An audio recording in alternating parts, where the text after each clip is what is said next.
ఉయ్ ఉయ్ ఎన్ని ఎల్లో చందమామ ఉయ్ చిన్నదాని మనూసేయి చందమామ ఎన్ని ఎల్లో చందమామ ఉయ్ చిన్నదాని మనూసేయి చందమామ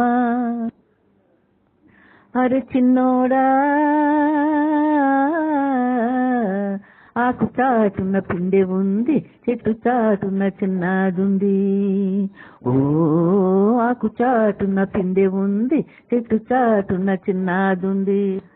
చక్కని చుక్కను టక్కున ఎదికి దక్కించుకోరా దక్కించుకోరా దక్కించుకోరా దక్కించుకోరా ఎన్ని ఎల్లో చందమామ ఉయ్ చిన్నదాని మనూసేయి చందమామ అరే చిన్నమ్మీ మబ్బు వెనుక మెరుపు తీగే దుబ్బు వెనుక మల్లె తీగే ఓ ఏడానున్న దాగోలేవే మల్లె మొగ్గ బోసిగ్గా మల్లె మొగ్గ బోసిగ్గా ఎన్ని ఎల్లో చందమామ ఉయ్ చిన్నదాని మనూసేయి చందమామ అత్తారింటికి దారేదమ్మా చందమామ ఆమడ దూరం ఉందో యమ్మ చందమామ అత్తారింటికి దారేదమ్మా చందమామ ఆమడ దూరం ఉందో యమ్మ చందమామ ఆమడ దూరం ఉన్నా గాని ఎల్లాలమ్మా ఆమడ దూరం ఉన్నా ఉయ్ ఉయ్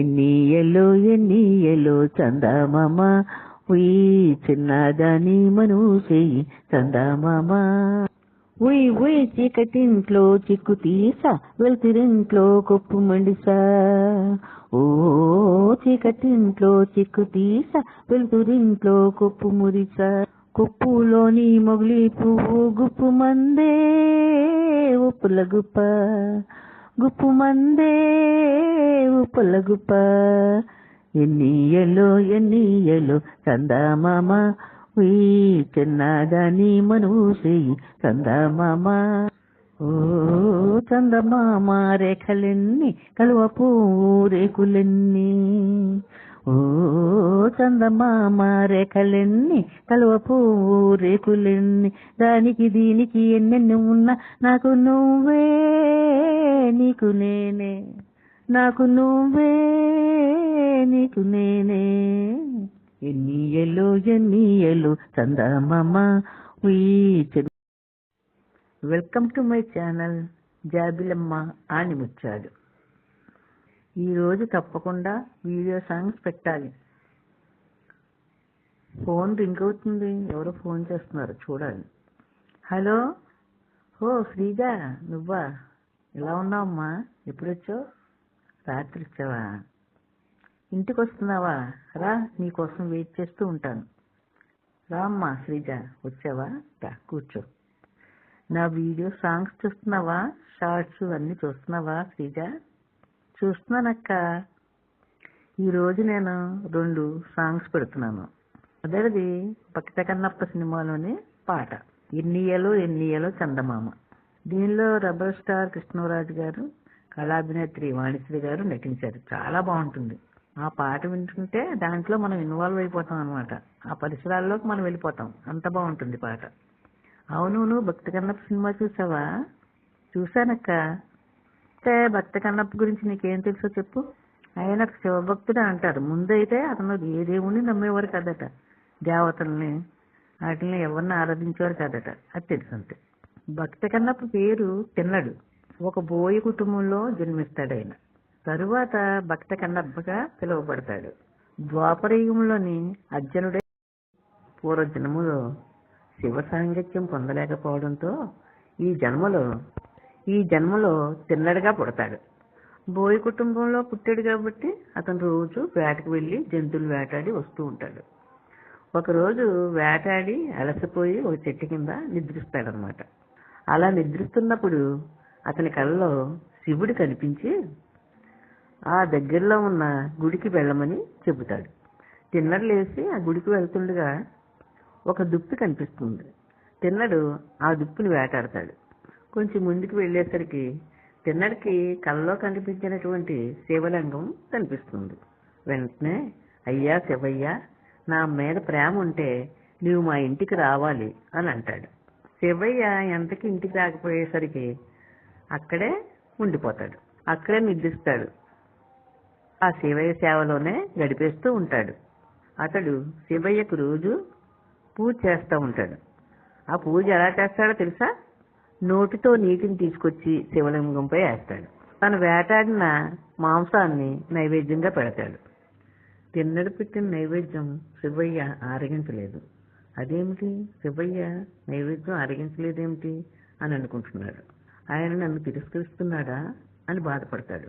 ఆయన దగ్గరగా ఉండి చూసేసరికి ఆయన కంటి నుంచి రక్తం కారుతూ ఉంటుంది. శివయ్యకి ఏమైంది? అక్కడ నిత్యానికి ఆకుని తీసుకొచ్చి నూరి శివయ్య కంటికి పెడతారు. కానీ రెండో కన్ను నుంచి మళ్ళీ కారుతూ ఉంటుంది. కంటికి తిన్నడి కన్నును అమర్చుతాడు. మరలా రెండో కన్ను కూడా రక్తం కారుతూ ఉంటుంది. అప్పుడు తన బాణంతో రెండో కన్నును కూడా పెకిలించి పెడదామని తన బటన వేలిని ఆ కంటి దగ్గర కాలుతో తొక్కు పెడతాడు. అప్పుడు శివయ్య ప్రత్యక్షమై, నీ అపారమైన భక్తికి నేను ఇచ్చాను, నాకు నువ్వు కన్ను అర్పించావు కాబట్టి ఈనాటి నుంచి నిన్ను భక్త కన్నప్ప అని పిలుస్తారు అని చెప్పారు. ఇది